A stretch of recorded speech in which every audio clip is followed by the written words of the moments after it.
Bonjour à tous, bienvenue dans ce nouveau webinaire autour de l'évaluation environnementale des systèmes d'élevage. Nous sommes très heureux de vous accueillir. Nous attendons plus d'une soixantaine de participants. Actuellement, donc, les participants commencent à apparaître sur la plateforme. Je vais en profiter pour vous donner quelques renseignements, quelques éléments de fonctionnement de ce webinaire. Vous avez donc sans doute l'habitude de cette plateforme Zoom qui vous permet donc de converser avec les différents participants avec le mode converser, ou bien ça peut s'appeler aussi discussion ou discuter selon les versions de Zoom. Donc, ce mode conversé ne servira que pour des problèmes éventuellement techniques, s'ils arrivent, on espère que non. Et par contre, vous avez une autre possibilité, donc le bouton Q et R, ou bien Q&A, si vous avez une version anglo-saxonne. Donc, le bouton pour vous permettre de poser des questions. Donc, ce bouton Q et R va vous permettre de rédiger vos questions. Vous n'avez pas la possibilité de formaliser vos questions par oral, donc vos micros sont fermés. Mais donc, nous essaierons de transmettre ces questions directement aux conférenciers au fur et à mesure que les temps de parole seront ouverts. Vous aurez également la possibilité, lorsque vous verrez afficher ces questions posées par les différents participants, vous allez avoir la possibilité de voter pour ces questions si vous pensez qu'elles vous paraissent pertinentes, et plus une question recevra de votes et plus elle passera en priorité, donc en termes de hiérarchie dans la gestion de ces questions. Donc, n'hésitez pas à vous exprimer. Vous pouvez également, dans vos questions, évoquer des commentaires ou donner des liens qui pourront servir éventuellement à l'ensemble des participants. Donc, je remettrai ces différents éléments dans le chat, donc dans l'onglet conversation, pour vous rappeler ça. Et tout de suite, donc, je passe la parole à Jean-François Auquette, puis ensuite à Jean-Yves Dourmade. Bonjour à toutes et à tous. Je suis donc Jean-François Auquette, président de l'Association française de zootechnie. C'est donc avec plaisir que je vous invite à participer à ce webinaire. Mais avant cela, je vais vous présenter succinctement l'Association française de zootechnie. Son objectif est d'aider à la progression de la réflexion, à la diffusion et à l'application des connaissances relatives aux animaux d'élevage et aux filières animales. L'AFZ favorise les échanges et les collaborations entre les entreprises, les organisations professionnelles, la recherche, la formation et l'administration. Et son objectif est aussi de promouvoir, avec une image objective et valorisante, les produits animaux et les productions animales.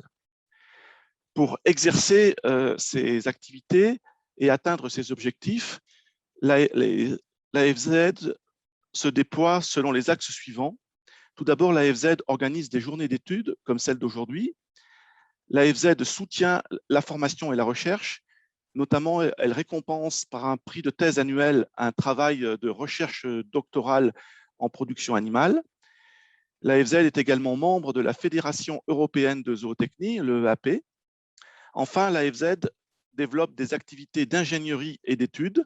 Elle gère différentes informations techniques et scientifiques.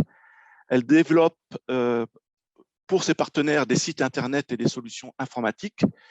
Et enfin, l'AFZ participe activement à des programmes de recherche-développement, que ce soit des programmes nationaux ou voire des programmes européens. L'AFZ a été fondée en 1949. Elle a été présidée tout d'abord par le professeur Leroy, puis par Julien Colléou, Claude Béranger, Daniel Sauvant, Patrick Chapoutot. Le bureau de l'AFZ est composé, outre de son président, de 2 vice-présidents, Daniel Sauvant et Philippe Lesquat. L'AFZ a également un 3e vice-président qui est également trésorier, Patrick Chapoutot. Et enfin, la secrétaire de l'AFZ est Christelle Fablé.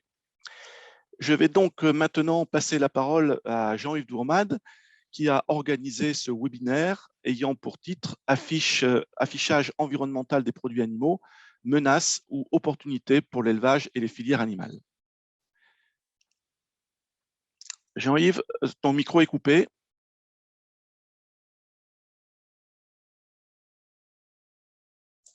Désolé. Oui, bonjour à tous. Donc en fait, on a organisé ce séminaire, cette série de séminaires finalement collectivement. Donc on a eu une première intervention le 6 mai d'Anne Mottet qui nous a présenté un contexte général autour de l'élevage et des objectifs de développement durable, avec à la fois les enjeux et les opportunités. Donc on a le séminaire d'aujourd'hui au cours duquel on va s'intéresser à l'évaluation environnementale des systèmes d'élevage et de leurs produits.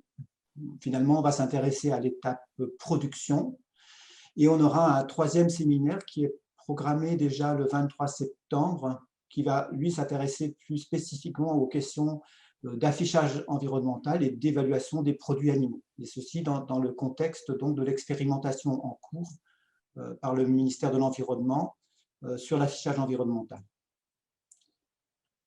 Alors, j'ai repris ici une représentation qu'on avait développée dans le cadre d'un programme ANR, Agralide. Et donc, l'idée de ce projet-là, c'était de faire le lien entre les produits alimentaires et les impacts environnementaux. Donc, on était déjà dans le contexte de ces différents webinaires. Et pour faire ce lien, on peut le voir finalement de différentes manières. On peut partir des produits alimentaires, évaluer leurs impacts environnementaux et finalement donner cette information au consommateur qui, lui, fera ses choix en termes de consommation. C'est un petit peu la démarche qui est envisagée pour l'affichage environnemental. On peut aussi partir des impacts environnementaux et au travers de prospectives, par exemple, ou d'analyse perspective, en tirer des conséquences pour l'évolution des systèmes de production agricole et en particulier des systèmes de production animale. Mais on peut aussi partir de nos systèmes de production tels qu'on les connaît et essayer de trouver des voies finalement qui permettent d'améliorer conjointement, réduire en fait l'impact environnemental tout en maintenant, voire en améliorant la qualité des produits que l'on met à disposition des consommateurs. Et c'est un petit peu cette voie-là que l'on voulait explorer au cours de ces différents webinaires, dans la mesure où finalement, la façon dont on voit les choses le plus souvent, c'est soit la voie descendante, soit la voie montante. Et là, l'idée, c'est de partir de nos systèmes de production. Tu peux passer la suivante. Alors, aujourd'hui, on s'intéresse à l'évaluation environnementale des systèmes d'élevage et de leurs produits. Alors, on va avoir une série de présentations. Une première présentation sur la méthodologie d'analyse du cycle de vie dans les filières agricoles, et en particulier dans les filières animales. Et ensuite, on va avoir trois présentations qui vont s'intéresser à l'état des lieux, finalement, dans les principales filières animales, donc les filières avicoles, la filière porcine et les filières de ruminants. Et on terminera par une discussion, une conclusion générale